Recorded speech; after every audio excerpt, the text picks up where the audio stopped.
메리 크리스마스, 복된 수요일입니다. 오늘 하나님의 말씀으로 하루를 시작하는 여러분의 삶에 주님께 주시는 평강이 가득하기를 주름으로 축복합니다. 오늘부터는 요엘서 말씀을 함께 나누도록 하겠습니다. 함께 나눌 말씀 요엘서 1장 1절부터입니다. 이것은 주님께서 부디엘의 아들 요엘에게 하신 말씀이다. 나이 많은 사람들아 들어라. 유다 땅에 사는 사람들아 모두 귀를 기울여라. 너희가 살고 있는 지금이나 너희 조상이 살던 지난날에 이런 일이 일어난 적이 있느냐? 너희는 이것을 자녀들에게 말하고 자녀들은 또 그들의 자녀들에게 말하게 하고 그들은 또 그 다음 세대에 말하게 하여라. 풀무치가 남긴 것은 메뚜기가 갉아먹고 메뚜기가 남긴 것은 누리가 썰어먹고 누리가 남긴 것은 황충이 말끔히 먹어버렸다. 술을 즐기는 자들아 깨어나서 울어라. 포도주를 좋아하는 자들아 모두 다 통곡하여라. 포도농사가 망하였으니 새 술을 만들 포도가 없다. 셀 수 없이 많고 강한 메뚜기 군대가 우리의 땅을 공격하였다. 그들의 이빨은 사자의 이빨과 같고 날카롭기가 암사자의 송곳니와 같다. 그들이 우리의 포도나무를 망쳐놓았고 우리의 무화과나무도 그루터기만 남겨놓았다. 나무 껍질을 다 벗겨서 그 줄기가 모두 하얗게 말랐다. 백성아 울어라. 약혼자를 잃고 슬퍼하는 처녀처럼 굵은 베옷을 걸치고 오너라. 성전에 날마다 바치는 곡식 제물도 동나고 부어드리는 제물도 떨어지니 주님을 모시는 제사장들이 탄식한다. 밭이 황폐하구나. 곡식이 다 죽고 포도송이가 말라 쪼그라들고 올리브 열매가 말라 비틀어지니 땅이 통곡하는구나. 농부들아 슬퍼하여라. 포도원 일꾼들아 통곡하여라. 밀과 보리가 다 죽고 밭 곡식이 모두 죽었다. 포도나무가 마르고 무화과나무도 시들었다. 석류나무, 종려나무, 사과나무 할 것 없이 밭에 있는 나무가 모두 말라 죽었다. 백성의 기쁨이 모두 사라졌다. 아멘.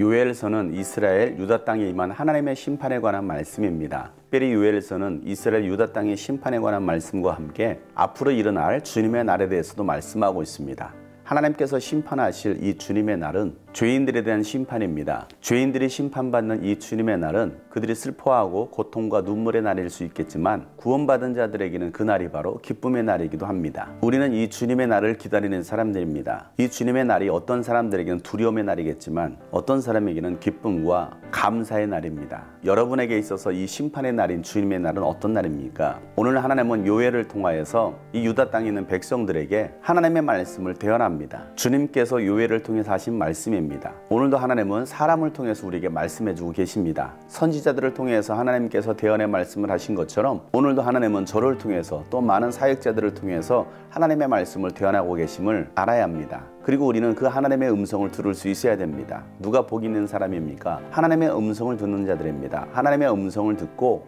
돌이키고 회개하는 자들은 구원을 받겠지만 하나님의 심판의 경고를 듣고서도 돌이키지 않는 사람들, 회개하지 않는 사람들에게는 그날이 바로 불행의 날이 되는 것입니다. 2절에 나이 많은 사람아 들어라. 유다 땅에 사는 사람들아 모두 들어라 라고 말하고 있습니다. 인생을 오래 살았던 그렇지 않던 모든 사람들이 오늘 하나님의 말씀을 들어야 되는 것입니다. 나이 많은 사람들은 자기 고집에 빠져서 잘 듣지 않으려고 하는 성향이 있습니다. 물론 젊은 사람들도 잘 듣지 않으려고 합니다. 오늘 하나님은 나이 많은 사람들 또 유대에 있는 모든 사람들은 들으라고 말씀하고 계십니다. 이 메뚜기 재앙은 하나님의 심판이었습니다. 하나님께서 이스라엘 백성들을 이집트에서 탈출시키실 때도 교만하여 하나님의 말씀을 듣지 않았던 이집트 바로 왕에게 메뚜기 재앙을 일으키셨습니다. 그것은 하나님의 심판이었던 것입니다. 그런데 이제는 이 유다 땅에 하나님께서 메뚜기 심판을 하시는 것입니다. 이 시대에도 이전에도 이런 재앙은 없었다라는 것입니다. 그러니 이 메뚜기 재앙을 통해서 하나님께서 하시고자 하는 이 말씀을 자녀들에게 말하고 그 자녀들이 그들의 자녀들에게 말하게 하라는 것입니다. 또한 그 다음 세대들에게도 말해야 된다는 것입니다. 하나님의 말씀은 나만 듣는 것이 아닙니다. 내 자녀들에게도 그 다음 자녀들에게도 다음 세대들에게도 하나님의 말씀은 계속 선포돼야 됩니다. 우리가 해야 될 일이 무엇이겠습니까? 바로 하나님의 복음을 증거하는 것입니다. 다음 세대 모두가 복음을 들을 수 있도록 우리는 이 하나님의 복음을 전해야 됩니다. 심판의 복음, 구원의 복음을 전해야 되는 것입니다. 유다 땅에 있는 모든 곡식들, 과일들마저도 이 메뚜기 떼가 다 갉아먹어 버립니다. 그러니 더 이상 유다 땅에는 추수할 것이 없게 된 것입니다. 그래서 하나님은 5절 말씀에 술을 즐기는 자들아 깨어나서 울어라 라고 말씀하십니다. 포도주를 좋아하는 자들은 통곡하라는 것입니다. 술을 즐기고 포도주를 즐긴다는 것은 세상의 유흥에 빠진 것입니다.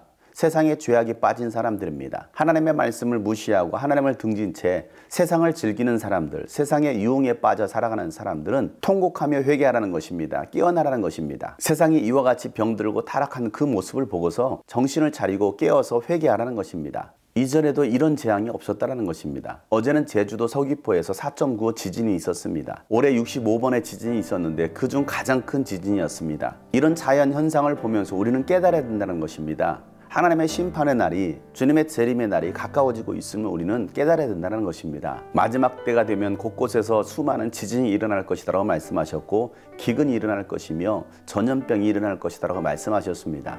또 전쟁과 난리와 소문이 일어날 것이라고 말씀하고 있습니다. 오늘 우리 이 시대가 그런 시대가 아닌지 우리는 볼 수 있어야 되는 것입니다. 이 부두엘의 아들 요엘을 통해서 하나님은 심판의 말씀을 유다 백성들에게 하시는 것처럼 오늘 우리에게 하나님은 심판의 말씀, 구원의 말씀을 하시는 것입니다. 이 말씀을 하시는 것은 우리를 죽이고 멸망시키려는 것이 아니라 우리를 살리시려고 오늘 이 심판의 말씀을 전하시는 것입니다. 하나님의 음성을 듣고 우리는 살아야 합니다. 모든 사람이 이 하나님의 말씀을 들어야 되는 것입니다. 죄악에 빠진 자들은 이 말씀을 듣고 회개하고 주님께로 돌이켜야 되는 것입니다. 모든 백성들이 울어야 됩니다. 성전에도 더 이상 부어드릴 만한 재물이 없게 된 걸 인하여 제사장들도 탄식하게 되는 것입니다. 오늘날 예배가 무너지고 교회가 무너졌습니다. 이 모습을 보면서 목회자들이 탄식을 해야 되는 것입니다. 하나님 앞에 나와 예배하지 못하는 모습을 보면서 탄식해야 되는 것입니다. 일하는 농부들도 포도원 일꾼들도 슬퍼하고 통곡해야 합니다. 밭의 모든 밀과 보리와 곡식들이 말라 죽었기 때문입니다. 포도나무, 무화과나무, 사과나무, 석류나무, 종려나무 할 것 없이 밭에 있는 모든 나무가 말라 비틀어져 버렸고 열매를 딸 수 없게 된 것입니다. 이 포도나무, 무화과나무, 종려나무, 사과나무, 석류나무는 이스라엘을 상징하는 것입니다. 하나님께서 베풀어 주시는 풍성한 복입니다. 하나님께서 이스라엘 백성들에게 베풀어 주시는 풍성한 열매들입니다. 그런데 더 이상 이런 열매를 딸 수 없게 되었다는 것입니다. 그래서 백성의 기쁨이 모두 사라졌다는 것입니다. 왜 그렇습니까? 유다 백성들이 하나님과의 관계가 깨어진 것입니다. 하나님을 찾지 않는 것입니다. 하나님과 멀어진 것입니다. 그리고 세상과 죄악에 빠진 것입니다. 그로 인하여 하나님의 심판이, 주님의 날이 이 유다 백성 가운데 임하게 되었다는 것입니다. 하나님과의 관계가 깨어지면 기쁨이 사라집니다. 하나님과 관계가 멀어지면 우리 안의 평강도 사라집니다. 거둬들일 열매가 없는 것입니다. 오늘 이 말씀을 통해서 나의 영적 상태를 보고 또 우리 교회의 영적 상태를 봐야 되겠습니다. 혹시 하나님께 드릴 수 있는 열매가 하나도 없지 않은지, 그로 인하여 나에게 기쁨이 사라지진 않았는지, 오늘날 한국교회가 또 우리가 섬기는 교회가 황폐하고 모든 것이 메말라 버리지 않았는지 우리 모두를 돌아봐야 합니다. 지금 벌어지고 있는 이 모든 상황들이 하나님의 심판이라고 한다면 우리가 할 일이 무엇이겠습니까? 하나님 안에서 잘 준비된 사람은 그날이 구원의 날이요 기쁨의 날이 되겠지만, 준비되지 못한 사람들, 교회는 애통할 날이 될 것입니다. 사랑하는 여러분, 우리 모두가 주님의 날이 기쁨의 날이 되기를 소망합니다. 또 그날이 오기까지 우리가 해야 될 일은 바로 모든 세대에게 복음을 증거하는 것입니다. 그래서 잃어버린 한 영혼이라도 주님께 구원하여 주님께 올려드릴 수 있는 저와 여러분 되시기를 주 여러분을 축복합니다. 샬롬.